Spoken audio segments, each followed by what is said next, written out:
Man, Henry T is disorganized today, but I'm fired up. When I get a little bit of shaky like this, you know it means something to me. You got to be. That means Henry T has something big to express and offer to you today. Like I remind everybody all the time, when I shake, rattle, and roll, that means I've got that nervous butterfly in me. And Muhammad Ali told me, Henry T, when you stop getting butterflies, go do something else, because butterflies means you care about what you do. And I believe me, today I care. And the guy I'm going to interview is going to shake you up because he's big time. And he's so fired up, he's got butterflies too, because he represents the most famous family in Texas, the Haskins family. Yeah. Now, Steve Haskins, who I want you to say hello to, everybody, he, All-American golfer at New Mexico State, played on the tour for a while.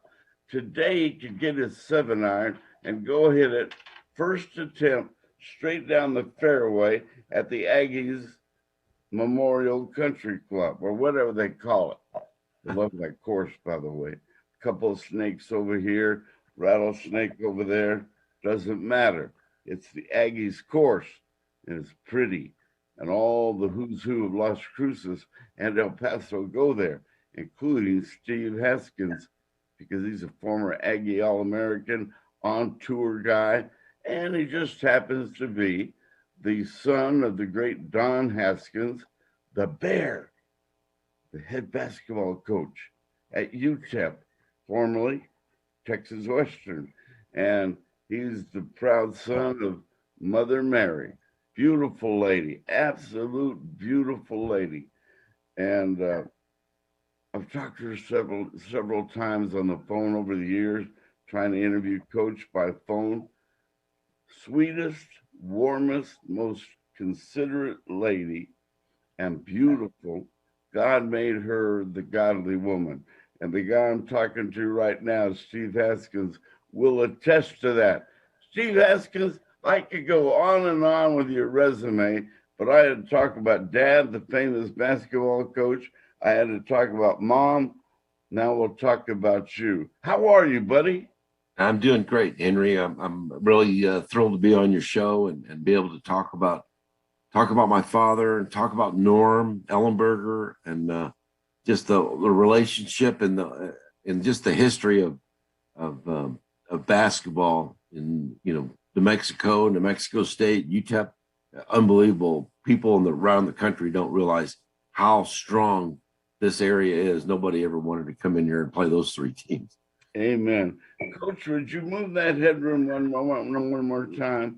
Get your head all the way to the top so we can see Coach's handsome face there. All the way to the top, buddy. All right, right there. All right. Hey, that's perfect. Perfect. Okay. All right, got it. You've had inadvertent pressure on you all your life. and you haven't even known it. You've been so polarized as a family. You wonder why people are asking dad for an autograph every 5 seconds. You grew up with that, taking his picture, being interviewed. You're right there in his knee as a little kid. They made a movie about dad and Glory Road. I see it at least once a week, more, because it's a motivational movie. The story about the Texas Western miners and your dad being so courageous and using black players to start his game. 5 starters, which was unprecedented. You've gone all through that. But for us today, tolerate our great interest today, because it's still maybe the biggest college basketball story ever was, ever will be, because it brought so many people together. But we're going to get there. But right now, I want to see what Steve Haskins is doing. Being an Aggie, isn't that a little sacrilegious for dad? I was inducted into the Aggie Hall of Fame 2 years ago, Henry, and I started it off when I accepted. I said, two worlds are colliding here. I'm getting into the Aggie Hall of Fame, and I told some stories about, when I was in college, that my dad, I didn't really understand, think, it didn't really bother him that much that I was playing golf up there, and he's always just never really heard anything until I got a ride one night, Sunday night. I didn't have a car, and he gave me a ride to the dorm. Not much was said because I'd probably had a lot of fun over the weekend. And then he sat there. When we got to the dorm, he sat there. Finally looked over at me and says, "Don't tell anybody I was on this campus." I thought it was pretty funny. But a couple of years after that, I was at Vista Hills. I'd finished playing college golf, and I was trying to play pro golf, and he was getting on me about something, just typical coach, and he looked, and I had a New Mexico State golf shirt on. They just, the Sahara, and they just last forever. And then he looked at it and he says, "And stop wearing those damn Aggie shirts." Like, no, it bothered you that much. But the relationship was good. I mean, Lou Henson and Weldon Drew and all that, but it was still a heated rivalry, just like the Lobos and the Aggies and the Aggies and the Miners and the Miners and the it was I think great respect, and I think what people don't understand around the rest of the country is how knowledgeable and how much people understand basketball in this part of the country and how good it is. How good an athlete all around. You played it all. I mean, you could have played football, basketball, baseball, bowling, fishing, soccer, tennis, the all around athlete of which you are today. Why golf? Man, that's the tormenting sport of a lifetime. And instead, you're not out there being the point guard for the Aggies, you're the anchor man on the golf team. Wow.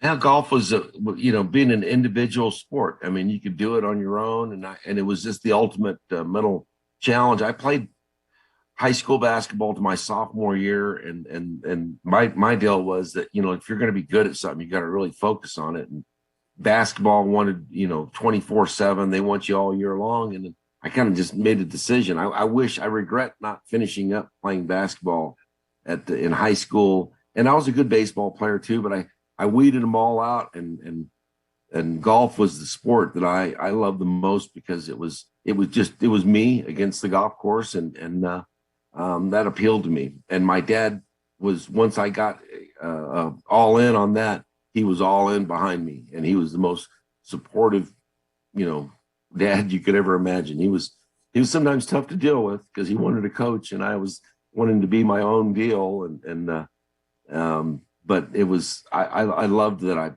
being able to play pro golf I'm really, I know I'm lucky that I got to do that. Here's a crazy question that none of us know the answer to unless you've been there in the fire. We can play recreational golf. We can even play college golf. But when you get on tour like you were, is there a fine line difference in from being an Aggie golf star to being in the middle of the hunt of a PGA tournament? I think most guys that get on tour, kind of learn their way through it and just find out. It's like, man, if I can handle this heat or I can't, and I think you adjust or you go by the wayside because it's just that competitive. But even other players that have played in New Mexico, the Tom Byram's or the Brad Bryant in New Mexico and Bart Bryant in New Mexico State, that all tell you the same thing, that if once you get out there and you get in the mix, you either find out it's like, hey, I could make a putt for 50,000, or like I always told people, is like, what was it like playing pro golf? I said, it's a hard way to make an easy living, but you just you got, if you can't deal with that, then you just go, better go, to the pro shop and give lessons, because pro golf is tough, and but it was the most rewarding thing for me, because I got to. I got to go do my own thing and see what you can do. And I wished I could have done more, but it was really great. And then, having the support I had from my family, from my dad, he was unbelievable in teaching me how to be mentally tough and how you have to be tough in any sport. And you see it, the guys that are the best are the toughest mentally too.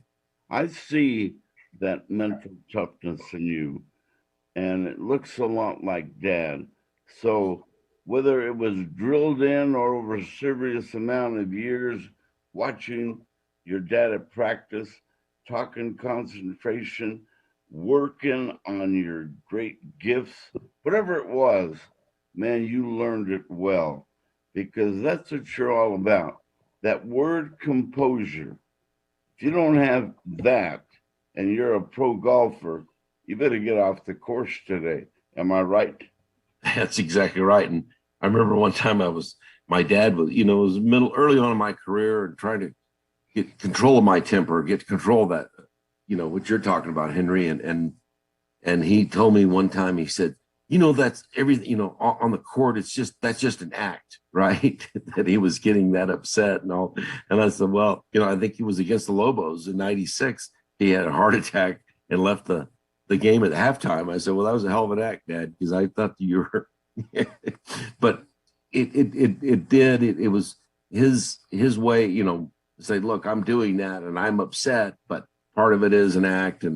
But I for golfers, being the composure and the competitiveness, the guys that you see out there, the most composed, is just like watching Phil Mickelson win yesterday. Unbelievable.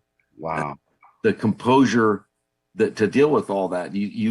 I heard Tiger say it about being able to compartmentalize. And I was like, what? That's amazing. That's what that guy could do, and better than anybody. I mean, some of us could do it, but not as well as someone like that had the most talent and the best head. And that's where you get wow. The greatest player of all time.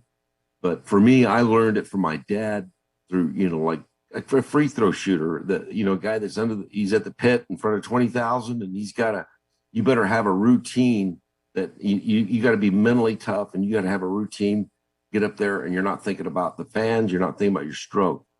And that's what we talked about a lot, about routines and things like that. You can control other things you can't control, but I didn't realize how great I had it until later on, realized my dad never made a big deal of himself. And I was, able to have the front seat of those conversations and been able to hear his advice. It was unbelievable. Pound for pound, your dad might have been the best coach in the world, in the nation. And just to think you grew up with that, maybe taken for granted what he was able to teach you inadvertently every day. And you receive that. Now you pass it on to others, including your own family. What kind of gift is that in the Haskins family, rather, having that special gift? You didn't even know you had it till you started teaching it. I think, that's right, Henry. I think as you get older, you realize, like, wow, this guy, is did some amazing things that took a lot of guts. And he always looked at it like, hey, I was just doing, it's like, why wouldn't I play my best players and things like that? But as far as the mental toughness, I was like coaching 1,100 college games.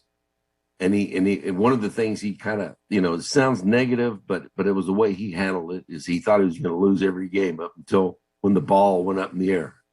But that's how he dealt with the pressure of not getting up and that he kept himself down until he needed to, when the game started, it's game on. But before that, it was he kind of kept himself from being overwhelmed with all the pressure of just saying, hey, we're not going to probably get there, but I'm going to keep, so the psychology of it all. I mean, if you ask any of them, it's a difficult thing. And I think it's a personal thing that you figure out along the way. But for me, the toughness I got out of my dad was, it dawned on me later in life, and realized that I had such an advantage of being able to deal with, it's like, hey, he was the first guy. If something was going wrong and things were down, my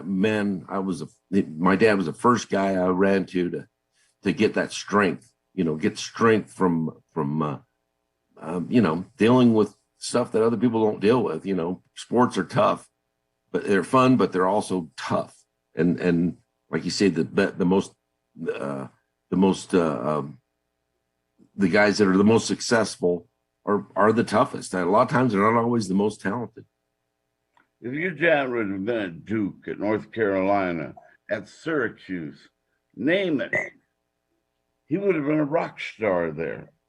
That's like big winner with that sort of talent year after year. How good a coach was Dad? He was the best I ever saw getting. And you see it, like when somebody's got a lot of talent, it's like, okay, a lot of guys could probably handle it. I saw it where there was some walk-ons, and there was, situations where he didn't have the talent and was still able to get the most out of it, out of his players. And that's what I always is like that's what he's trying to do with me, trying to see if I could find get the most out of what you got. And that's where I saw it, where coaches like Krzyzewski or even Bobby Knight, they were never in that situation where they had to kind of get more out of it. And they did, but they always had the great talent. Just like John Wooden, my dad, is like he's head secretariat. You're probably supposed to win the race. You don't have to, but you're supposed to. And I thought and being around his best friends like Norm Ellenberger and Bobby Knight, I thought those are the three best coaches in the country. Norm doesn't get the credit that what things that happened, but my dad trusted his team one year to Norm Ellenberger, and he would never do that with any other, maybe Bobby Knight or a few others, but he entrusted his team to Norm Ellenberger when he had laryngitis. He was still kind of coaching the practices, but Norm, I asked him, I said, Dad, he says, I got no problem with Norm Ellenberger running the show. And that's what he thought of Norm. And I know, Bobby Knight, there was a lot of great coaches in the country, but I thought those three right there are about as good as you get.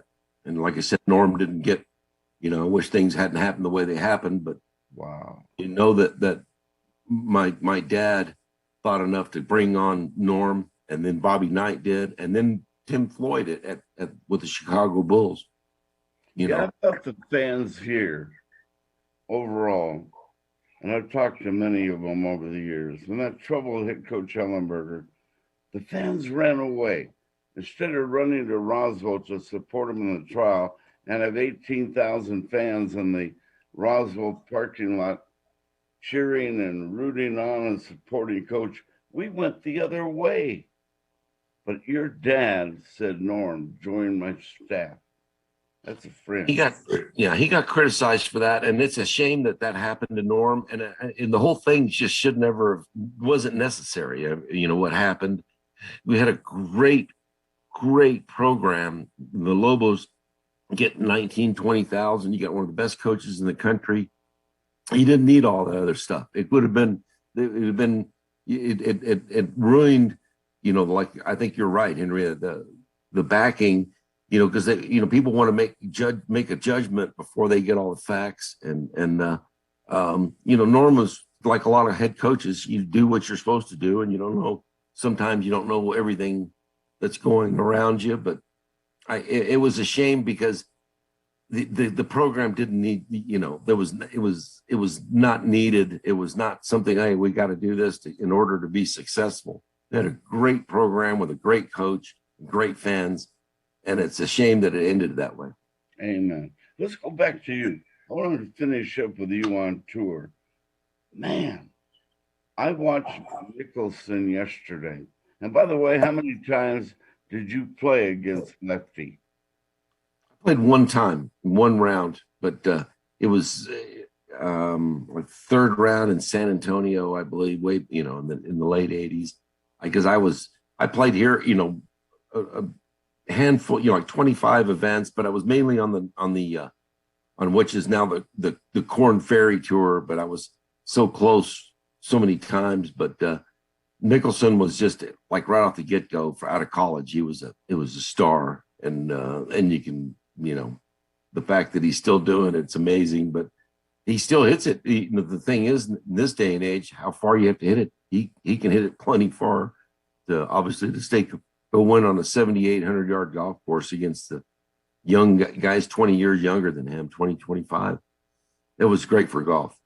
Yeah. How did he win that tournament literally this week? What was it that he possessed this week that overcame a guy like Kekra and all the other ones that were up there? Tough, long. I just think his focus. I think his focus, Henry, was just, you could tell the way he was zoned in on every shot, and getting off to first round, getting off to a good start. But he proved it every day. I mean, he just looked like he knew, kind of like Tiger. He's like, you know what, he compartmentalize this thing and focus, and it's hard to say, because I thought Koepka would probably win yesterday. I really did. And what Mickelson did was, I mean, that's what's inspiring for all of us. We all want to see that, see the guy that's not supposed to win, whatever, 200-1 odds, and you had I think some of these young players that they've been kind of jabbing them lately, kind of just joking. And I think they woke up a wildcat, and Mickelson, taking these guys on at their age and all that. It was I think it was great for golf. Just like when Tiger wins and Phil Mickelson wins, I think it's super for golf, and that people are inspired. It's always fun for us lay people who are distant. We're fans of golf, but we don't really know the insides of what it takes. You do. You've been in that fire. We talked about Phil Mickelson yesterday. Let's just focus lightly, or if you want to go all the way, how good a player is Tiger? I immediately became, when I first heard about him and they said he's going to do this and that, I was like, no way. You always hear about these guys coming up, and then when he came on board, and then what he did at the Masters, and just throughout his whole career, I'm the biggest Tiger Woods fan. I think he's done so much for golf. In 2000, when I was out there, and they renegotiated the TV contracts, it doubled the purses. One guy did that. One guy. I mean, his ability to have to be the most talented and to be the toughest mentally, like a Jack Nicklaus came along, and then a Tiger Woods comes along. I don't see how anybody could ever be as good as Tiger Woods. I really don't. I mean, they can try all they want, and they can get there for a period of time. And if Tiger had some of the things that happened to him, I think he'd be over 20 majors. And the fact that he won 15 majors in this day and age is just unbelievable. And it really is. Against the competition, you got 156 guys every week, except for the Masters, which is a more limited field. But the fact that he could win, I was looking over the years, like when they were showing he played in 18 tournaments this year. He won 9. Tennis players do that, not golfers. He was winning the amount of what he was doing on tour throughout, and then winning by 10 and 12 shots on majors. We'll never have another guy like that again. I just don't see it. He's too freak of a nature to happen again. Last year, when he had that huge gallery walking behind him at Augusta, and he was going to win the Masters again. The TV monitors were on everywhere at Sears and all the department stores. Everybody wanted to see it. Man, he took golf to a major popularity level, but he pulled it off with all those thousands of people. That's the greatest shot I've ever seen in golf, with that gallery following Tiger up to the 18th green. Man, I had tears in my eyes. It really grabbed my heart. And he pulled it off. Now, you explain for Tiger right now, Steve, in front of the country on internet, what he had to have that day. The fact that when he going into his last round, it was a 9 o'clock tee time, and the fact that he said, "Well, I'm going to," that he would be up by 3 o'clock. That's like no other golfer out there is getting prepared like that. The thing is that with his talent but mentally, the talent wise, we can watch and say, "Wow, look at what he can do. Look at his physical attributes." Mentally, that's the part that really people don't. You can't analyze it as like you can a golf swing. The guy just had, when I saw the documentary on, and I don't know if it was at all a good, light for Tiger, but when he kept mentioning compartmentalizing, and that's something I think we as golfers, we kind of find that or you have it for a little bit.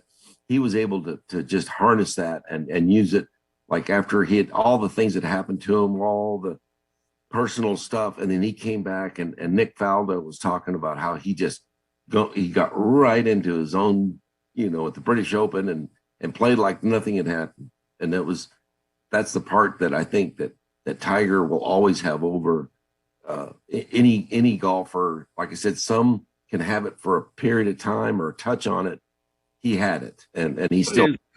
I don't think that even after his accident, I would not put it past him. I think the guy could win again. I would not ever say he wouldn't. Like I think even before, people looked at it like, well, how can you get over all those things? Well, you're also talking about Superman. He can do it.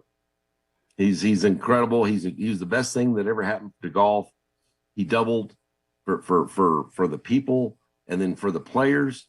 We all should have sent him a thank you note because he doubled the purses on all tours everywhere. He made all golf. These kids who were little kids, they're now starting to beat him. They're fired up to go beat the great Tiger, and Tiger's the one that introduced the game to him. He made it cool. Wow, I love the game. He made it cool. You're right. The game is played by such great athletes nowadays because of Tiger. Because the purses are so big, and you're seeing Brooks Koepkas out there you didn't see before. You didn't see guys look like linebackers out there.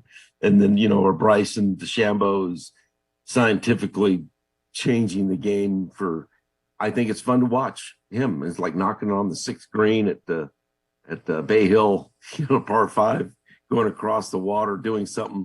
I mean, not like in a where you're in the last group doing this, not taking a real risk.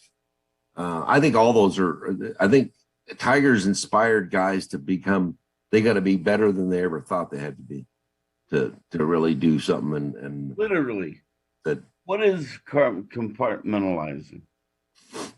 That I wish I understood. I think it's to be able to block away all these other, things that are going on, and you can compartmentalize exactly what you need to do. And that's, I think he could definitely teach a class on it if it's just unbelievable what he could do to block out things that other people couldn't block out. When you were a kid, now we watched the movie and I see it all the time. Are you the little boy with dad in the back when dad inadvertently hit you with a ball No, head? Or are you the that was little my baby brother. mama is washing in the sink? That was me. I so, but I was actually Dad's on the phone saying, "Yeah, I'll take that job. What do you think, honey?" Yeah. And then there you're driving it down the road on your way to UTEP. That's a great scene. when the president or athletic director, when he said we're not paying much money, and my dad's like, let's not make money an issue. He wanted the job. It was less than high school, but he wanted that job. And they said, hey, can you handle the dorm? And that was really a true story. They're like, can you handle the dorm? He says, yeah, sure. Then so when we got to El Paso and the U-Haul, apparently I heard the story from my dad and Nolan Richardson that Nolan was helping with the U-Haul getting stuff out, and my dad asked him, "You're Nolan Richardson, huh?" He says, "Yes, sir." He says, "I understand you were the leading scorer on the team last year." He says, "Yes, sir, I was. And I also understand you couldn't guard a telephone pole." And so Nolan and my, he said, "Yeah, that was it," and that's how they introduced. It's like it was the honeymoon lasted maybe it didn't ever happen. He said it's like maybe you should play football. I heard you're a good football player. Can you imagine a coach nowadays trying to run off? Going to show discipline, but Nolan did pretty good after that too. So, It's unprecedented. It could never happen again. Maybe there's something out there that's equal as remarkable, but man, the courage that your dad showed the world, especially the world of college basketball, that he could get the best five he could find, and they just happened to be all black.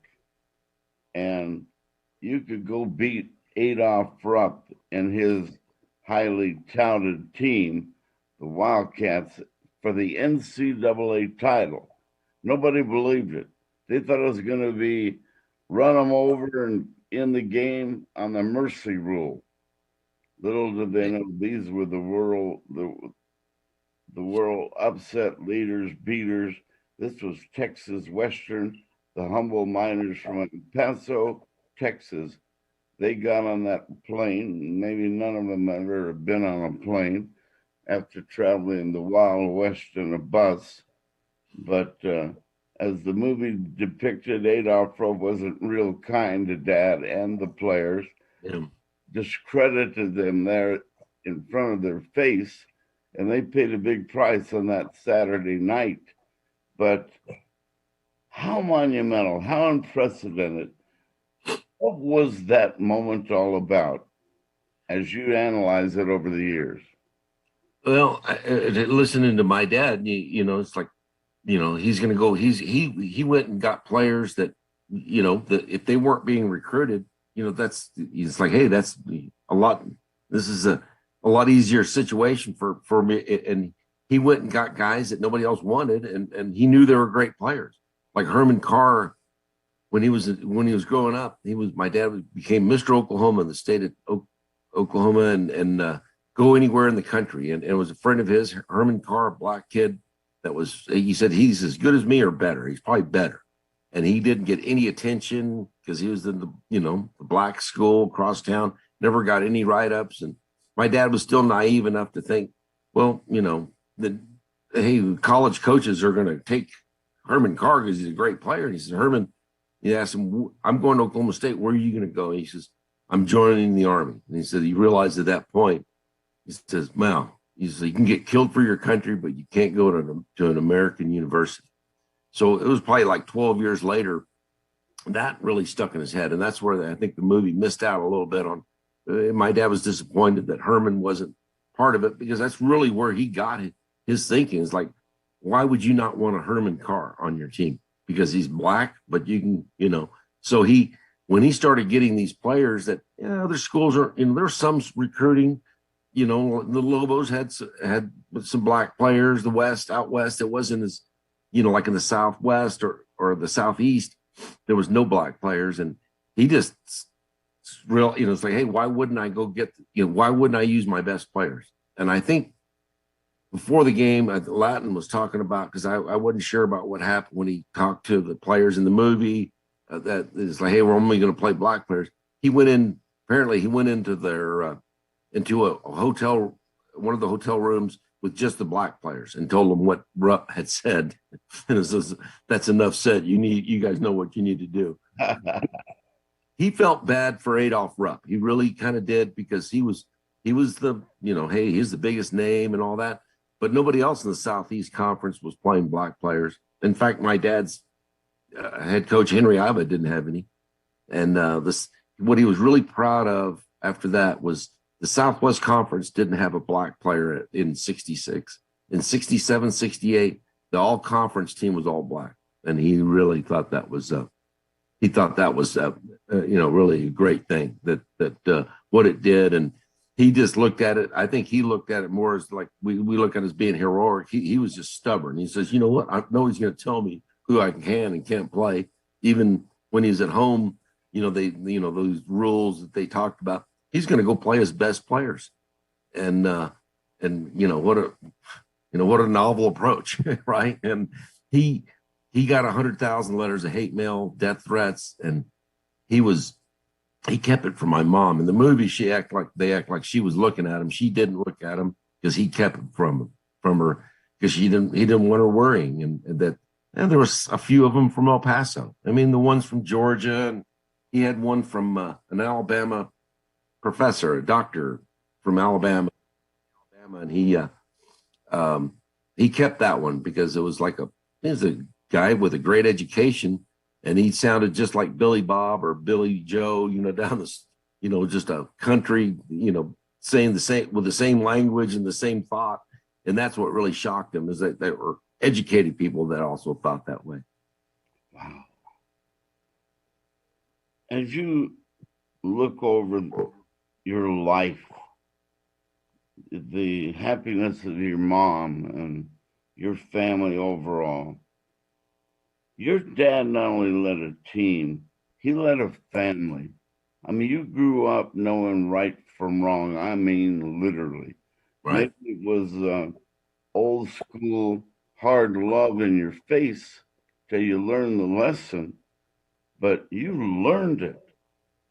How well did you learn it? How has whatever you learned from dad and mom been an aid to you to this day? But both my parents, always under the, all people, all everybody's created equal, and you treat people the way you want to be treated. And my mom was, she was a sweetheart. She's just the nicest lady that like you said, Henry. And I think, what I learned from my dad is it's like, anybody can really accomplish, no matter what your situation is. If you go work hard and you bust your tail, and anything's possible. And I think that was what I got out from my parents, and that nobody was better than anybody else. Nobody's worse than anybody else. And you just treat people, I don't care what race or religion or whatever, it's like Martin Luther King, it's by the, not judged by the color of your skin, but the content of your character. And my dad really believed that. He just didn't seek,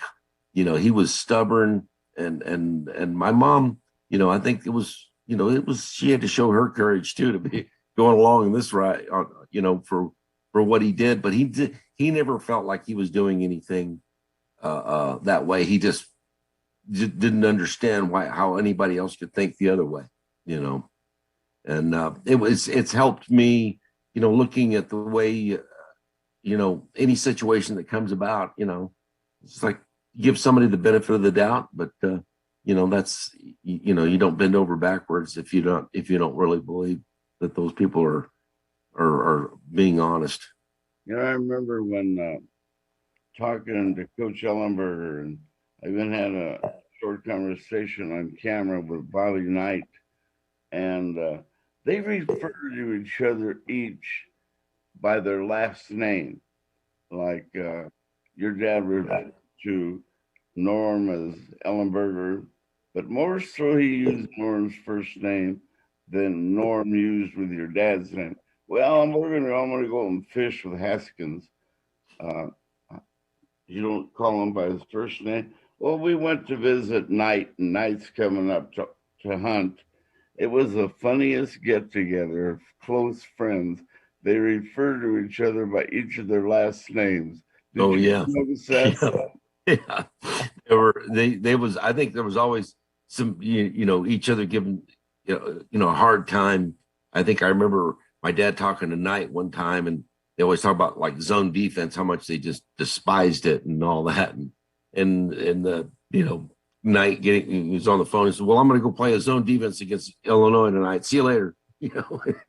But I think those guys they had a great admiration for each other, and they were just truly great friends. And they, went fishing together, and like I said, bringing Norm on staff, and then up at Bobby, with Bobby Knight, that told you a lot, how close those guys were, and how much they respected each other's, abilities as coaches. They were in an elite class. Yeah, so many of those little things that were just there.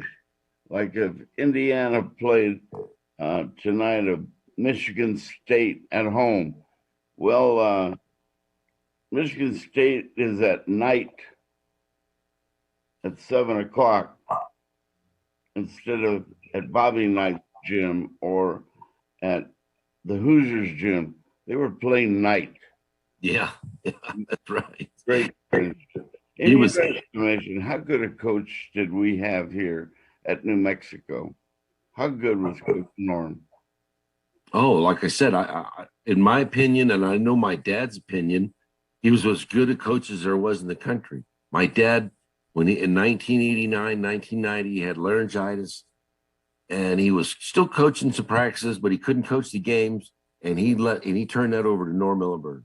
And he had some assistants that I guarantee you he would not have been very comfortable, leaving them in charge. He was absolutely, without a doubt, had Norm Millenberger running the show. We all knew. It's like, this guy's just absolutely one of the top coaches in the country, and we're not losing anything really with that combination. I was just thrilled at having a guy like Norm Ellenberger on the staff. It's like, wow, how does that just increase the level of excellence really for coaching.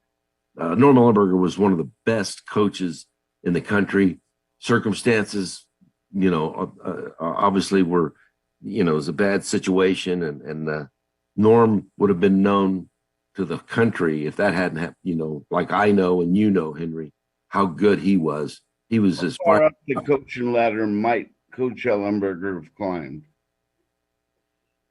I think he would have won as many games as he wanted to at the and I can't imagine him ever leaving New Mexico, because who wants to leave a program that Albuquerque is a basketball town, just like El Paso is a basketball town. We don't always get where we're at right now, but it was a place where I guarantee you Norm would have never left. No matter how much success he had, he would not have left, because the Lobo, New Mexico would have taken care of him. And it's a shame, because, like I said, I saw what he could do at UTEP, and that my dad was,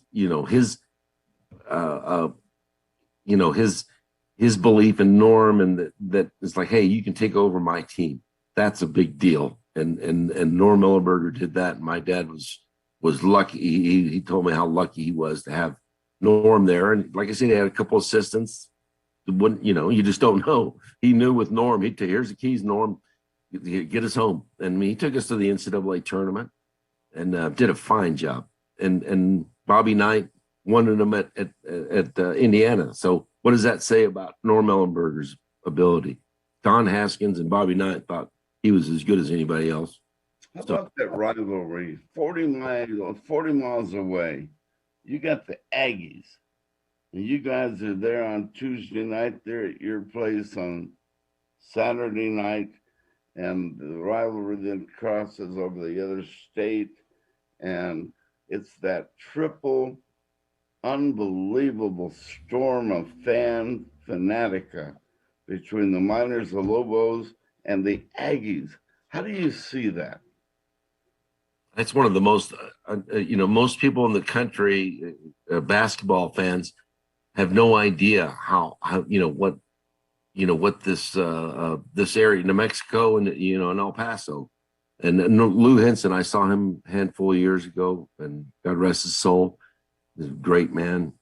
He said, I think there was at one point, I don't know what time frame, late '60s or so, that we had 3 teams in the top 10 in the country, and it was just, I think, when people act like, well, there's big rivalries over, we'll come to Las Cruces, come to the Pit. They know about the Pit because they've played national championships there, and they see what kind of place that is. You go play 3 road games at New Mexico State, and UTEP in the heyday, and they'd run back to the Big Ten or whatever conference they were in, because that's as good a basketball. And it's like, as you well know, Henry, the media doesn't always, they've always kind of missed out on what was really going on over here, and give credit, when only things would get tremendously good, but there's nobody in the country that would want to go play those 3 games. Amen. What an honor it was for me as a rookie broadcaster back in the late 70s. In those days, the teams used to travel together. Right. The Lobos would go to Provo and Salt Lake together, and then vice versa when they return. Those teams were together. And to be honored by your dad, the great Don Haskins, coming over, you humble man, coming over and said, Henry, can I sit by you? And the bear sitting by me? How do I act? The most humble man. And we did that several times. And he was so nice and polite. And he took interest in how I prepare for a game. I'll never forget. I got my big file card out, and I put all my information on the card to get ready for tonight's game. He didn't know how that was done. Fascinating to teach the bear something about how I prepare with all the stats right in front of me on what we call our speed cards. He said, "Oh, that's how you know all that stuff, huh?" And here you're really all that smart. Well, I think he knew that because they asked him about doing some, like after he retired, and he didn't want any part of it because he just thought that would be the most difficult job to try to commentate on the games, and he just didn't think he would. He had the style or whatever that some of them, but I guarantee he had a lot of respect for you, Henry, and the guys that love the Lobos, or you love UTEP, John Teicher, the guys that have lived it and seen the whole thing, unlike any other member of the, the players come and go, but the voice of the Lobos, the voice of Minor State, you get to watch the whole, see the ups and downs and what it's really like, for a team. Man, just to be there in a restaurant, to sit with Ellenberger and the Bear, and just to overhear that conversation. Wow, what a treasure. You did that all the time. You know what I mean. Yeah. I thought there were some great stories. I remember like with Bobby Knight, when I remember he was coming in for Texas Tech. My dad had retired, and I was at the airport, and my dad just picked him up, and they were going to go tool around, and Knight was going to buy some furniture or something and I was going to the finals at qualifying school, and my dad's giving me, his last minute. I mean, we're going to talk every day 2 or 3 times, but he said, all right, we'll go out there and relax. And he said, hold on a second. Somebody wants to talk to you. And it's like, this is Steve Bobby Knight here. This is my advice to you for this qualifying school is you don't listen to a damn thing he says. So there was, but and Norm, I was, when Norm, I was many Thanksgiving dinners with Storm and Norman. I was always amazed. It's like, Norm, you have the best 10 I've ever seen. He could make you feel good about yourself in 30 seconds. And that's, Norm Ellenberger was that kind of guy. Incredible coach, also a credible read on people. And I think that's what those three had. Great coaches that can read people. It was, like I said, it was fun for me to be around, hearing the stories like when Henry Iba passed away, all the disciples of Henry Iba, that included Bobby Knight and Krzyzewski and Sutton, and a big crew. And my dad said that Krzyzewski came up to him without saying anything else. He said, "How do you deal with BYU?" And he says, "What are you talking about?" And he says, "That's the dirty." And this is 1994, so you've watched all that too, Henry, through the years with BYU. He says, Krzyzewski said, "That's the dirtiest team I've ever played against." My dad said, "Well, you're lucky. This is one of the cleanest teams they've had in a long time."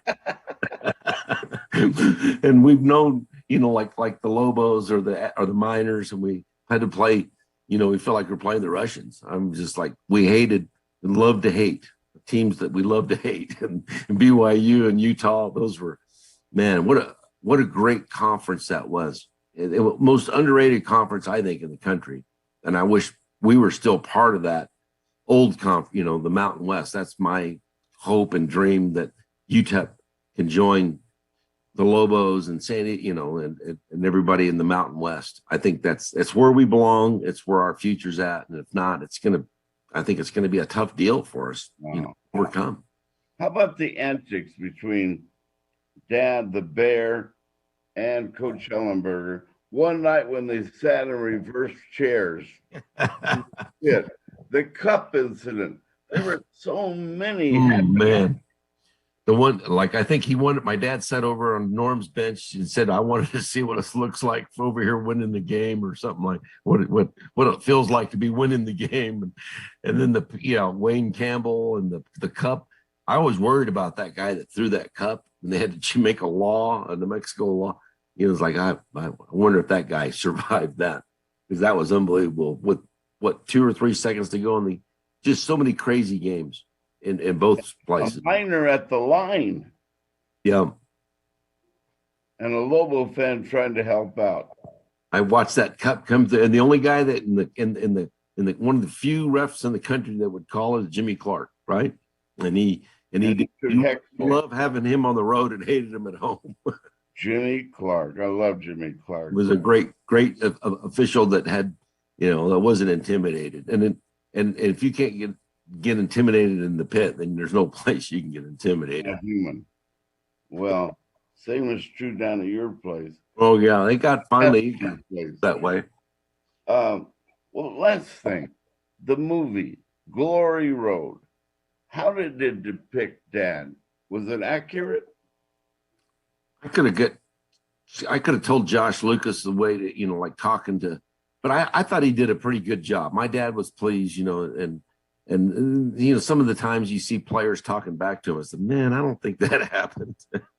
But the overall, the gist of it, and there's a lot of stories that, like Harry Flournoy's mom coming down, that happened, and she had told him, and he went up there, got, beat him back to his house and ate some apple pie and convinced Mrs. Flournoy that El Paso, that he would go to school. He was a good student, and if he didn't go to class, you please let me know. And so he called her one day. "Oh yeah, Harry missed a couple classes," and she went off and in real life she went, and she was really mad.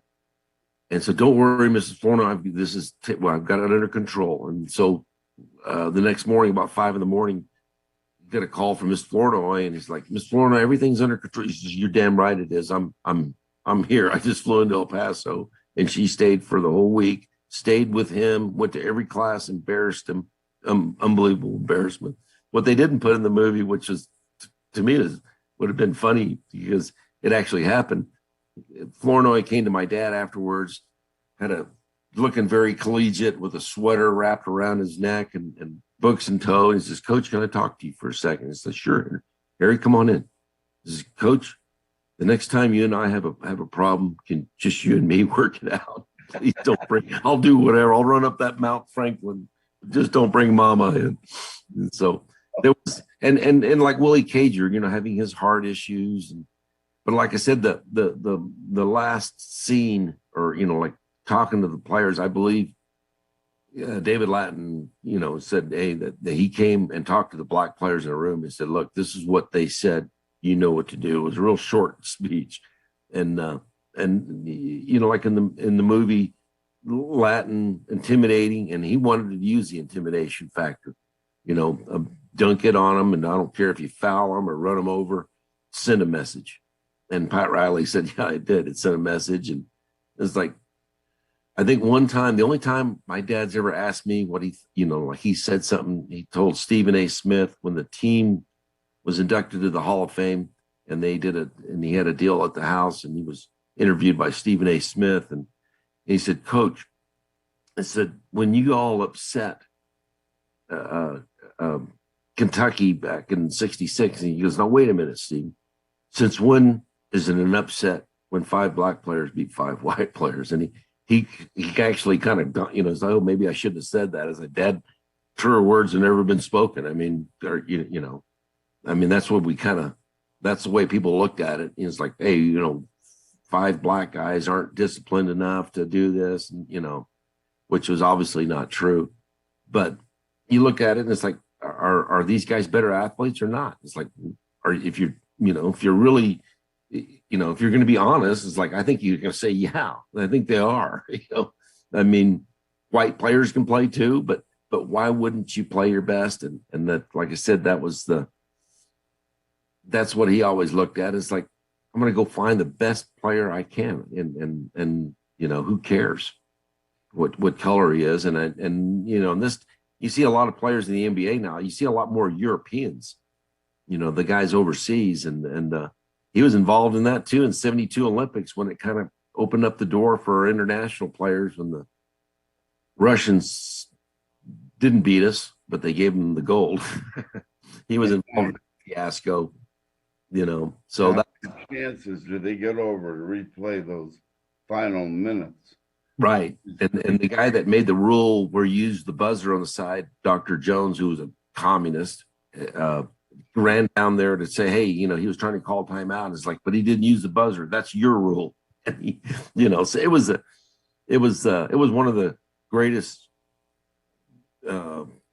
tragedies in sports, in my opinion, that they allowed that to happen. But I think it also opened up the door for international play. Amen. It all became, Steve, we're going to do this again, and we're going to involve callers, but I have to say bye now because we're out of time. Oh. But I just want to say thank you on behalf of thousands of fans all over the country today that listened to every word you spoke. And we'll do it again. I watch the movie all the time.